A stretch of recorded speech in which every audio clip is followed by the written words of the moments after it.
telephone. Hello, hello. My higher self calling with a calling. My higher self calling with a calling. Connecting everything I'm involved in. Soon as I went within, I got the blueprint to win. Every time I create a positive thought in my mind, also I create a negative thought. It's just like, I'm going to be very successful. My mind says, oh, no, you're not. You know? Okay? So since I create positive and negative, it's which one I give the most attention that is powerful. Yeah. And so the Clam is here to tell us pushing for new insights and understanding and trying to force information through your consciousness can be very futile at this time. It's a beautiful time to relax your mind, body, and spirit and allow your subtle bodies to absorb what is truly important. Turn to the water to help you cleanse and clear your body, mind, and emotions. A beautiful time to visit the pool, the ocean, or a nearby body of water. Are you feeling overwhelmed? Are you trying to sort out your thoughts, feelings, and details? Are you trying to absorb and digest everything that's happening? Take time to make a list and journal in order to sort things out. Drinking water can help filter the impurities out of your body, and use meditation to clarify your mind. Let yourself open up in order to lighten up your life and cultivate good relationships. That's the Clam. Uh, the Clam says, it is easy for me to take time for contemplative thought. I am observant of thoughts, words, feelings, and actions. The way to my future is clear and bright. My mind is free of unhelpful thoughts. Unhelpful thoughts. It's free from unhelpful thoughts. My bad. My focus intent aligns me with my highest good. I easily move forward in life, using the lessons of my past as positive stepping stones. I have easily absorb and process all that goes on around me. I feel like they came full circle. Like I feel like that's why the Clam came to you at that time, because it was a lot for you to digest and absorb. Like you're picking and choosing what you need to absorb, what you need to take. Yeah, and processing and just letting it go. Whenever the spirit animal tell me to get by a body of water, it's some things I need to release. It's weighing heavy on me, so I have to release that back into the water, or at least just send it back to the earth. Out of my feet. Just go ahead and send that. But yeah, at this time, yeah, just releasing those things back into the waves. And that's a beautiful time because it's the Cancer season, so we're connected to that water element. Shout out to that crab. I'm gonna tell y'all what the crab means this whole Cancer season. Because the crab has been coming through in a major way. A lot of crabbiness, Krabby Patties, you know. It's true. A lot of crabby people. Yeah, a lot of people getting real crabby, you know.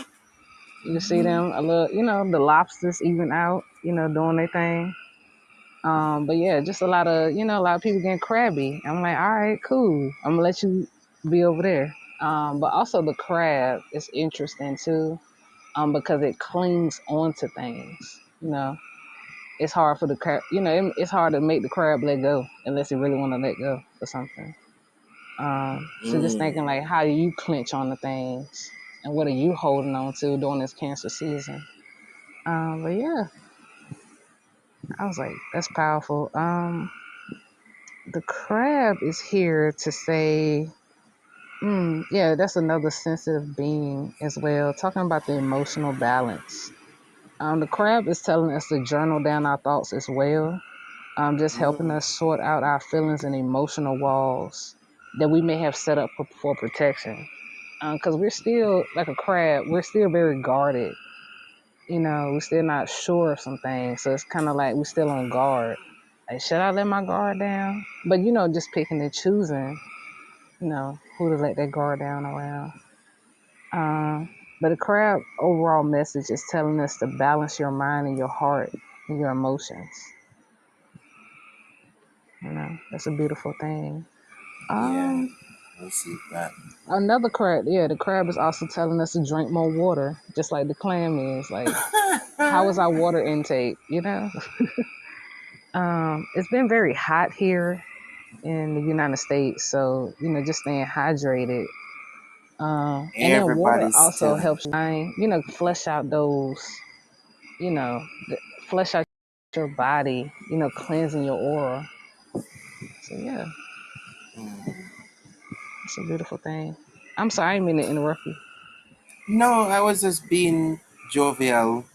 Everybody tell me for drink water and mind my business. That's it. I'm gonna drink my water and cross my legs. Okay, that's it. Mm, I tell you, drink water and mind my business. And it's so interesting that, that message of letting go. You know what I Yes. mean? Hold on. I also wanted to add, also the taking baths. I wanted to connect that to Shawnee, because she did say she took a bath earlier before she came on. That's another beautiful. That's like definitely in alignment with the energies right now. Just immersing ourselves with some water of any kind, for real. Mm-hmm. It's gonna help you balance it all out. Yeah, what you said, like that totally, all that resonated. Like what you were saying about The what clam. was the clam? Yeah, all that. Like, yeah, I feel like it's been like a lot of, well, I don't know, like a lot of creative ideas and stuff. But just like tonight, especially like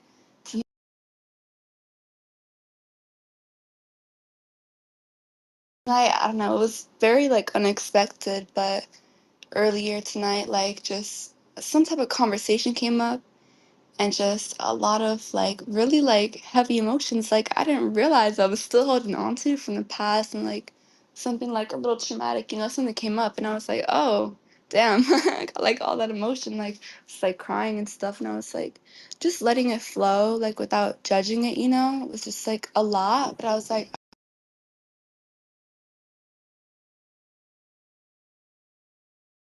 all right, it's cool, like that's valid. And I was like, all right, cool, so I'm just gonna process this and let it flow. And like that bath, like I always come back to the bathtub and like just feeling like a lot. It's just like I gotta kind of, Oh, and then wow. wash it off in the shower and kind of like That's just let that beautiful. kind of flush out. Yeah. So all of what you're saying was really resonating, and yeah, I'm really grateful that you came on tonight. Like I saw that title because I was also in the bath. Like besides for all those emotions, like I've been thinking about, like I said earlier, like how to answer my calling and how to step into that creativity in like a way that's really authentic and pure, and like that's the best way. And like I'm kind of, I drive myself a little crazy with that, like with my writing and with my talking, because I think that's part of my Saturn Virgo in my third house of communication and stuff. But I don't know, like all that stuff has been like on my mind with the creativity and all these emotions coming up. So all that really resonates. And yeah. Thank you so much for sharing that, Shawnee. I really Yes, appreciate that's that. so That's so beautiful. beautiful. Oh, thank you. Yeah. Yeah, thank you for joining us. I'm glad I could come on because, like, literally, I was in meditation, and it was like, answer your calling, answer the calling. And I'm like, answer the calling. And then I was like, Spirit, what is that connected to? You have to tell the black sheep. That's what I heard. It was like, tell the black sheep of their Oh my family. God, are you fucking I serious? swear that's how I started the show. I'm telling you, like straight up. That's what my Oh spirit, my. my higher self said. You must tell the black sheep of the families. It's time to answer the calling. Please. That hit me like somebody slapped me in the face. Like a bolt of Tell the lightning. black sheep? Yes. Okay. And if you're here, you're definitely a black sheep of your family. You not have to tell me that. You not have to We tell literally me that. rainbow sheep. We purple sheep, blue sheep, indigo sheeps of our Me I tell families. you. And I don't know why there is this thing in Jewish culture that came up to mind. Um, Forgive me if I say anything that is not 100% fact. Um, But what I understand is like there's a certain time of the year where the village or the community, let's put community, let's stop calling people village because sometimes they use the word derogatory. The community will come together. Um, I would say probably, I don't remember what time of year, but they will come together. So they're having issue with crops or them just having general discard in the community. People choose a goat. They It's almost like I don't remember how they put their intentions on the goat and they chase it out. Like they curse the goat.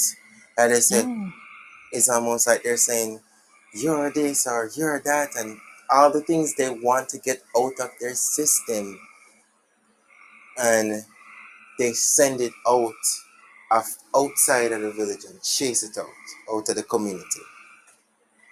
And that's, I mm. think, where you get the saying about being a scapegoat. Being a scapegoat. Wow, I never knew the story behind that.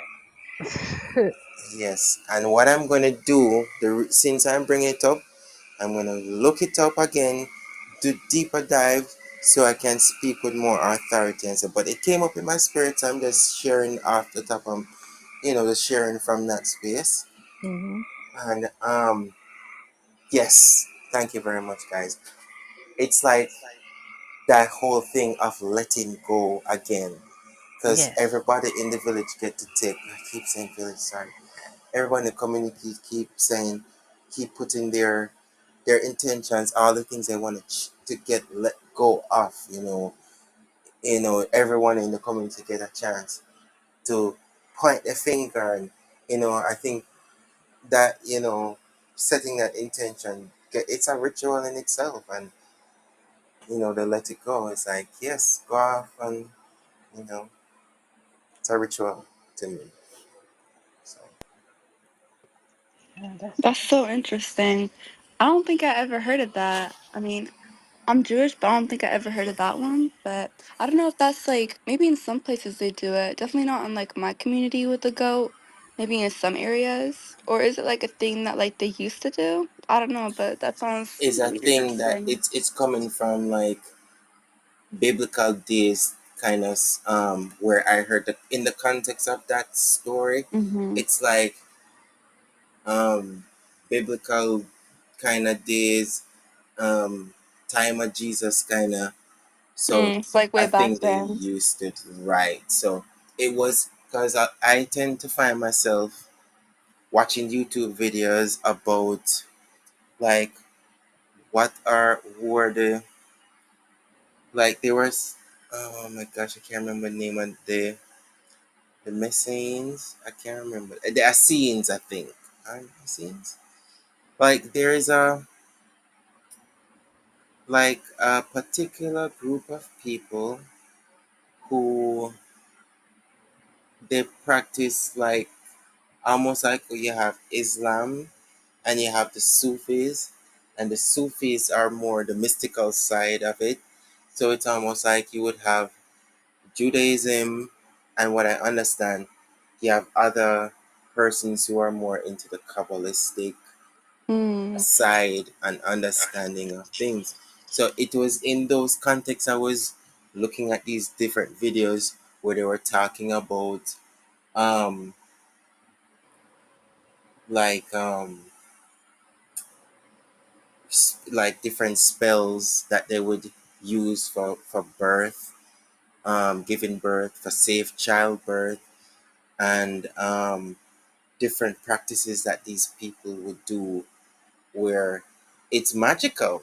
It's almost like, wow, these people used to do a lot of magical things. They used to write these sigils and write prayers as well, Wow. but it's also incorporated with these magical words, like where um, even the Hebrew text itself, the letters themselves have numerical value. They have like, it's almost like it's the shape of a thing where some of the letters look like they have flames on the top of them. So it's What? like this multi-layered context where I saw that particular story.